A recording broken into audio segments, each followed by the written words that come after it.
Oke, teman-teman, kita kembali lagi dengan wajah dan baju yang sama, ya kan? Oke, assalamualaikum warahmatullahi wabarakatuh.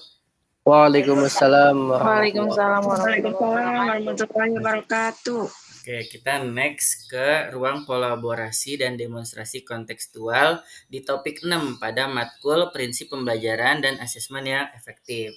Bersama kelompok 1, yaitu ada Trikuntoro, Julian Rahmat, Rizky Rosmawanti, Anisatul Hamidah, Dini Sukmaharyani, dan Yosi Rizkiani. Oke, bahas apa ya kita hari ini? Mari kita diskusi. Oke. Yang pertama adalah diskusikan laporan praktik pembelajaran dan asesmen. Nah, ini terkait isi laporan, deadline atau batas waktu penyelesaian, dan sebagainya. Nah, di sini ada, ya ini bisa dilihat di layar ya. Yang pertama ada kerangka laporan. Terdiri atas, yang pertama ada bab 1 itu pendahuluan. Itu isinya yaitu yang pertama analisis situasi, yang kedua adalah uraian rencana kegiatan. Terus pada bab 2 yaitu pelaksanaan. Nah, di sini diisi dengan yang pertama deskripsi data pelaksanaan praktik pembelajaran dan asesmen. Yang kedua, pembahasan hasil pelaksanaan praktik pembelajaran dan asesmen. Yang ketiga, implikasi kegiatan praktik pembelajaran dan asesmen. Dan yang ketiga, yaitu di bab penutup, diisi dengan yang satu kesimpulan dan yang kedua ada saran. Nah, ini terkait dengan kerangka laporan. Oke, next. Nah, selanjutnya lebih enak lagi kita kita bagi ya. Sekarang Mas Julian coba paparkan. Oke, nah selanjutnya adalah tantangan yang mungkin muncul ketika menyusun laporan praktik pembelajaran dan asesmen. Nah ini kan kita sudah sama-sama diskusi ini. Ternyata yang pertama adalah kesulitan dalam mengembangkan pembelajaran dikarenakan fasilitas sekolah yang kurang memadai. Nah ternyata pada faktanya mayoritas sekolah negeri yang kita ampu itu masih jauh dari fasilitas, terutama terkadang pun alat proyektor bermasalah, papan tulis yang cenderung buram, bangku-bangku yang walaupun sih bangku-bangku sudah lebih baik, namun pada penempatannya itu masih belum ideal. Maksudnya itu terkadang satu kelas ada berapa siswa, namun kesediaan bangkunya itu cenderung kadang berlebihan, kadang pun dipinjam sama kelas lain jadi berkurang pada saat awal mulai pembelajaran gitu ya. Selanjutnya apakah dilanjutkan oleh saya atau teman yang lain? Boleh dilanjutkan? Enggak. Kasihan. Oke, lanjut sama Kak Anisatul boleh. Poin 2, Kak. Poin kedua. Kita Oke, yang poin keterbatasan kedua waktu. ini tentang keterbatasan waktu dalam membuat rencana ajar atau mungkin perangkat pembelajaran ya.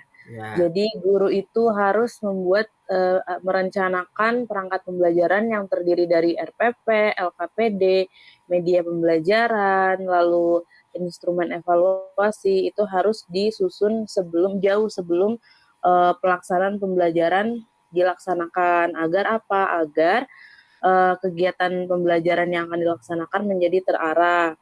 Dan jika perlu guru dari jauh hari agar tidak mepet gitu untuk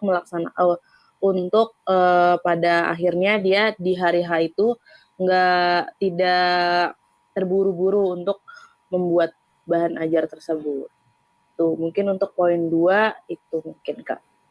ya mungkin Selanjutnya, tambahannya dari kita juga harus bisa yang tadi ya profiling karakteristiknya dulu ya dalam sebelum iya membuat betul. ya rencana. Oke, lanjut di poin ketiga yaitu menentukan strategi, model, dan metode yang tepat berdasarkan keragaman karakteristik peserta didik. Nah, itu tadi istilahnya sudah dibahas di poin kedua. Jadi dalam membuat RPP, pokoknya bahan ajar, modul ajar lah namanya, modul ajar. Nah, itu harus didasarkan atas karakteristik peserta didik. Nah, ini berarti kita harus profiling dulu. Nah, dari minatnya, ada iklan bawah. Dari minatnya, minat dan bakat siswa atau dari kesiapan siswa maupun profiling peserta didik dalam hal ini contohnya gaya belajar. Nah, itu harus dilihat dulu. Nah, kira-kira dari eh, gaya belajar yang dimiliki siswa disesuaikan sama strategi atau model yang tepat. Percuma kalau misalnya kita membuat rencana pembelajaran yang bagus tapi modelnya itu atau strateginya itu nggak cocok sama karakteristik peserta didik. Percuma ya, jadi nggak bakal efektif. Bener kan teman-teman ya? Pak Kunto, dua model yang disarankan di paradigma baru tuh apa sih? Dua model pembelajarannya? Oh, yang ini PBL sama PJBL. Oh iya, betul itu. Iya. PBL apa sih ya? Apa tuh KPBL, Kak? Problem based Problem learning. based learning. Fasenya Kak ada Pembelajaran berapa? berbasis masalah. Ah, fasenya ada berapa? Coba Yosi bisa menjelaskan mungkin. 5. Ada 5. Wow, mantap. Apa aja itu ya, Yos? Mengorganisasikan peserta didik. Wow. Sebelumnya masalah dulu. Pemberian masalah, orientasi, terus organisasi peserta didik, terus membimbing peserta didik, terus menyajikan hasil karya, terus habis itu evaluasi. Wih, mantap. Mantap, Rias. Nah, itu tuh yang harus diperhatikan dalam membuat rencana ajar atau istilahnya modul ajar, istilahnya gitu. Nah, yang keempat, ya ini sebenarnya sama kayak tadi. Sebelum kita tahu karakteristik peserta didik, salah satunya kita harus mengobservasi dulu, ya kan? Nah, ini kan waktu kita PPL 1, hal yang pertama kali kita observasi dulu kan. Observasi, kemudian asistensi, kemudian terbimbing, baru mandiri. Nah, ini harus observasi dulu sih benar. Nah, ini tantangan ya, tantangan yang mungkin muncul ketika menyusun dan menyelesaikan laporan praktik pembelajaran dan asesmen. Oke, next. Ini next nih, sama ya? Nah, kalau ini untuk tantangan yang mungkin muncul ketika menyelesaikannya, Kak. Oke, Jadi boleh? yang pertama, itu teorinya tuh kadang-kadang tidak sesuai dengan hasil yang kita peroleh. Kan kadang-kadang ada meleset-melesetnya gitu kan kalau kita laksanainnya. Lanjutnya tuh kayak kurang maksimalnya manajemen waktu dalam menyelesaikan laporan praktik, sama sih seperti ya kayak menyusun juga manajemen waktu juga kurang. Mungkin yang lain boleh? Iya, melanjutkan yang Yosi ya terkait tantangan yang mungkin muncul ketika menyelesaikan laporan praktik pembelajaran, yakni minimnya kesulitan dalam hal inovasi dan pembendaharaan kata-kata dalam laporan. Meskipun ada satu makna yang akan dituangkan dalam laporan, tetapi untuk menuangkan atau menarasikan ke dalam laporan tersebut kadang kita merasa bingung gitu ya. Emang sih kita ingin selalu menyajikan suatu karya atau suatu laporan itu dengan baik gitu ya. Nah, mungkin inovasi terkait perihal penarasian bisa perlu kita tingkatkan kembali. Kemudian kesulitan dalam menentukan arah penulisan laporan, meskipun seperti yang kita ketahui bahwa pembuatan laporan PPL ini ada di pedoman di LMS ya, tetapi terkadang kita membutuhkan rincian sublaporan yang lebih spesifik, sehingga laporan itu yang kita buat tersusun dan terarah lebih merinci seperti itu. Dan yang terakhir yaitu minimnya sumber referensi yang didapat. Meskipun memang pada dasarnya banyak di internet yang bisa kita explore, tapi kadang kita masih saja sering merasa bingung. Seperti itu terkait tantangan yang mungkin muncul ketika menyelesaikan laporan. Oke, selanjutnya strategi nih. Jadi tuliskan strategi yang akan kalian ya, bukan Anda ya, kalian lakukan untuk menghadapi berbagai tantangan yang muncul selama proses menyelesaikan laporan praktik pembelajaran dan asesmen. Nah, mungkin Kak Dini yuk, semangat yuk memaparkan. Iya, jadi di sini ada strategi yang akan dilakukan untuk menghadapi berbagai tantangan-tantangan yang tadi yang sudah disampaikan oleh teman-teman semua, yang mungkin akan muncul selama proses menyelesaikan laporan praktik pembelajaran dan asesmen. Nah, yang pertama itu kesulitan dalam mengembangkan pembelajaran dikarenakan fasilitas sekolah yang kurang memadai. Yang kedua, keterbatasan waktu dalam membuat rencana ajar keberagaman peserta didik. Dan yang ketiga, menentukan strategi, model, dan metode yang tepat berdasarkan keragaman karakteristik peserta didik. Boleh coba di next dulu, Kak Yosi.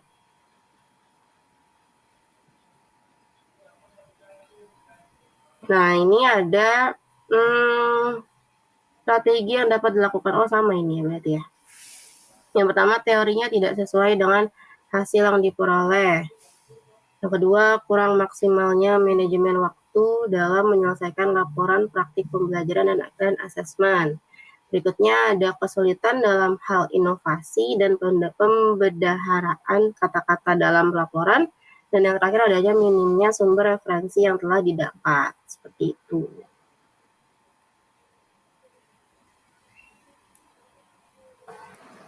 So next. Itu Mungkin ini ya. Ini lebih ke tantangannya ya. ya terkait 4 poin ini mungkin lebih ke tantangan kita dalam menyusun proses laporan PPL. Jadi dalam menyusun strategi kita lihat dulu apakah yang menjadi kendala atau tantangan. Nah, baru kita susun strateginya. Mungkin Kak Dini terkait strateginya Ya, boleh dicoba. next mungkin ada nggak?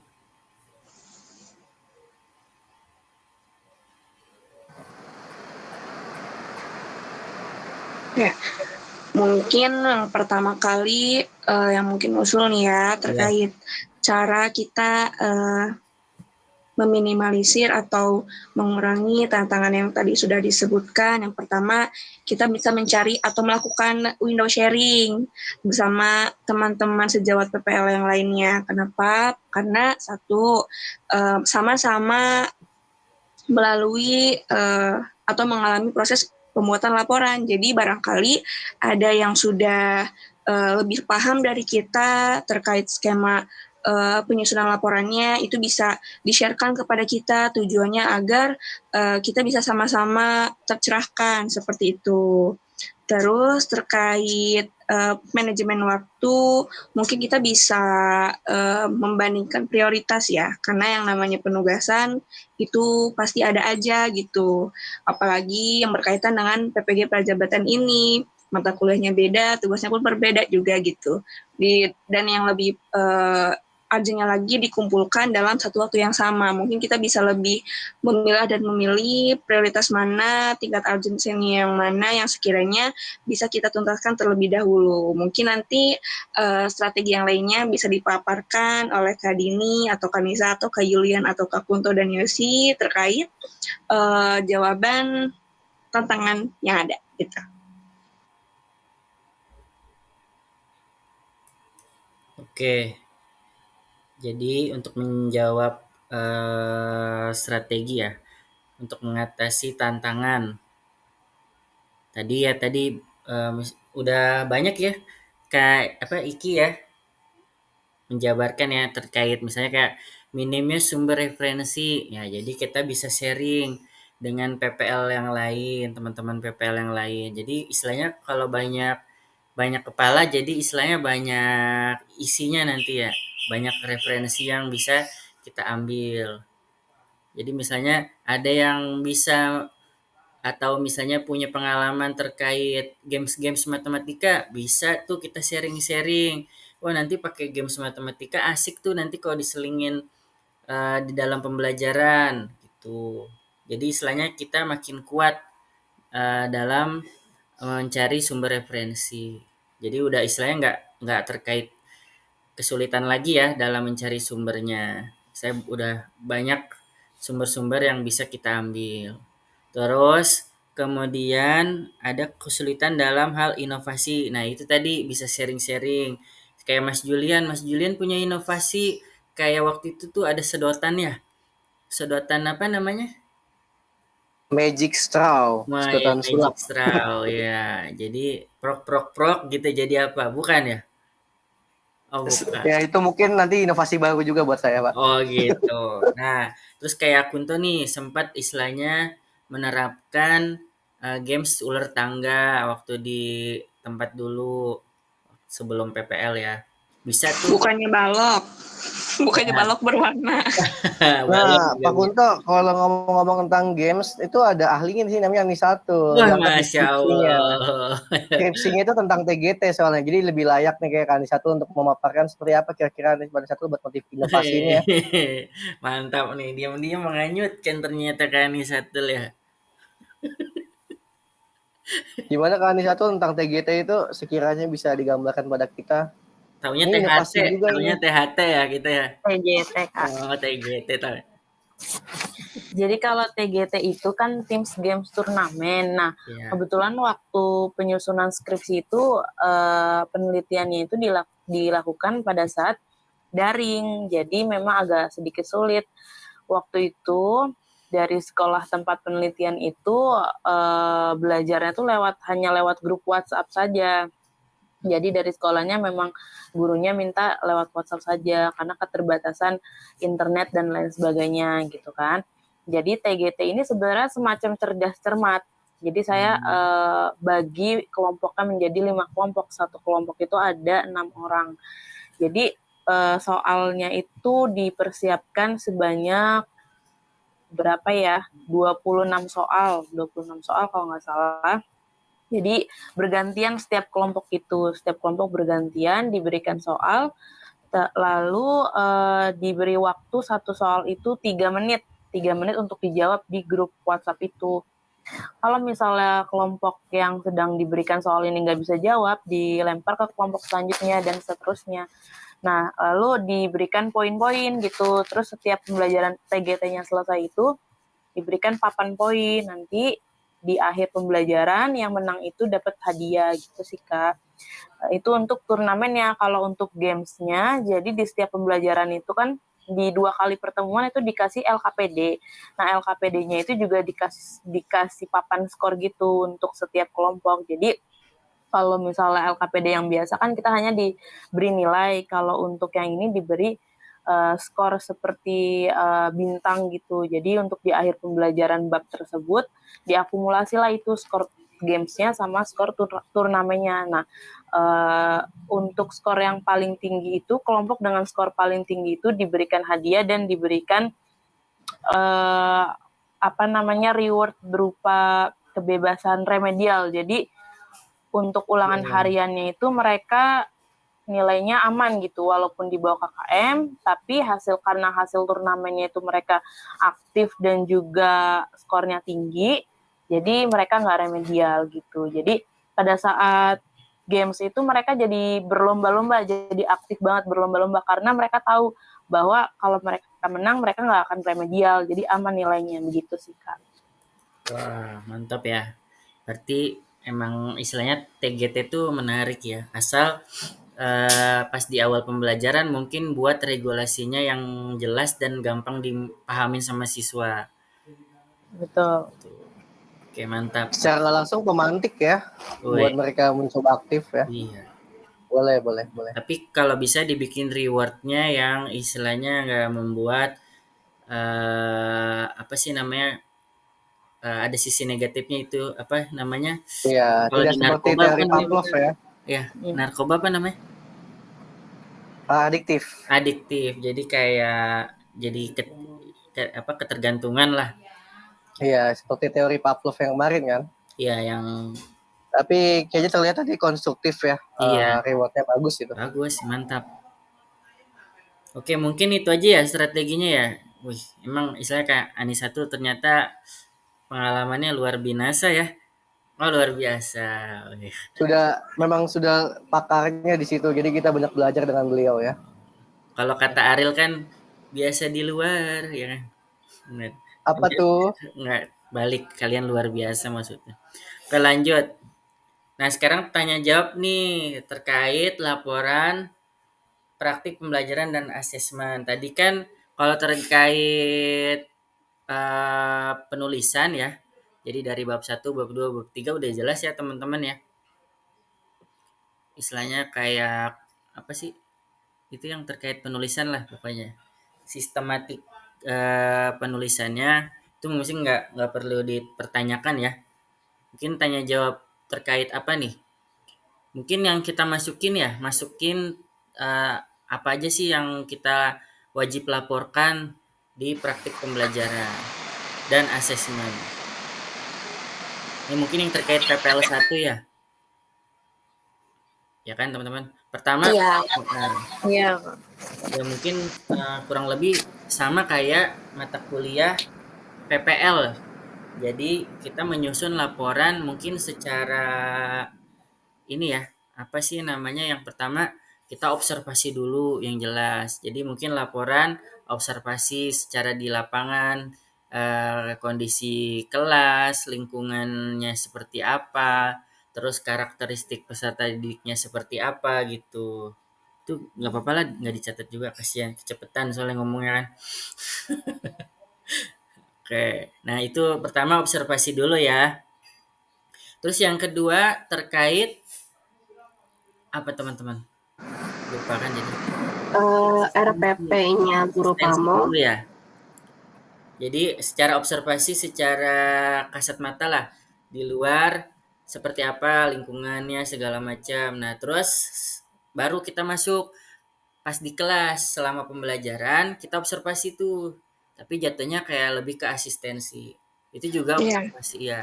Jadi terkait eh, gimana proses pembelajarannya, apakah sudah apa sih namanya student center. Sesuai dengan SPP. Iya, sesuai dengan RPP, iya. Iya. Bagaimana Kak Dini Ya boleh terkait Kak Dini. keberlanjutannya? Ya boleh, aman. Mungkin tadi itu juga ya udah disebutin sama Kak Kunto juga. Jadi mengenai apa bagaimana RPP-nya yang disusun, apakah sudah sesuai sama pembelajaran yang ada di kelas, terus juga bagaimana peserta didiknya, apakah seluruhnya aktif dalam kelas, apakah semuanya apa ya memperhatikan guru gitu loh, dan ini apa namanya terkait dengan media pembelajaran apa yang digunakan oleh guru itu juga sebenarnya sudah mencakup dalam RPP ya sebenarnya ya gitu. Terus juga terkait sama asesmen, apakah guru melakukan asesmen diagnostik juga atau di akhir pembelajaran bagaimana melakukan asesmennya, apakah secara tertulis atau menggunakan media juga gitu sih paling. Kalau yang untuk bab 1 ya. Selanjutnya mungkin bisa dilanjutkan sama teman-teman yang lain. Ya, kayaknya Mas Julian kayaknya udah pengen berbicara itu teman-teman ya. Kiranya gini 4 poin aja apa gimana ya? Mau sampai berapa poin? Pokoknya terkait 3 hal ya. Jadi tujuan pembelajarannya nanti harus jelas, terus Betul. ya langkah-langkah dalam pembelajarannya juga disusun secara sistematis. Betul. Terus yang Kalau saya benar sekali. Kalau saya hanya memandang sih 3 hal ya, bagaimana ketercapaian tujuan pembelajaran, bagaimana kegiatan yang dilaksanakan, dan bagaimana asesmen dilakukan. iya, Tadi kayaknya sudah dirangkum semua sama 4 poin di atas, jadi oh ya, kayaknya itu sudah cukup gitu loh. Jadi sudah terangkum semua karena memang tuntutan dalam pembelajaran asesmen itu hanya 3 hal itu dalam paradigma baru gitu ya. iya, yang penting disesuaikan dengan model yang mau kita terapkan, mau PBL atau PJBL gitu. Jadi kan udah ada Betul. tadi dari menyusun langkah-langkah kan harus sesuai dengan berapa tuh apa PBL tadi yang dijelasin sama Yosi ya tadi ya. Itu harus sesuai itu. Oke, mungkin itu aja ya teman-teman ya. Ada lagi Yes. nggak? Aman. Aman. Aman. Mengikuti Aman, Kak. semua ini. Oke. Oh, sudah, alhamdulillah. Alhamdulillah. Amin. Berbobot juga ya diskusi kali ini ya. Masya Allah. The real diskusi ini ya. Oke.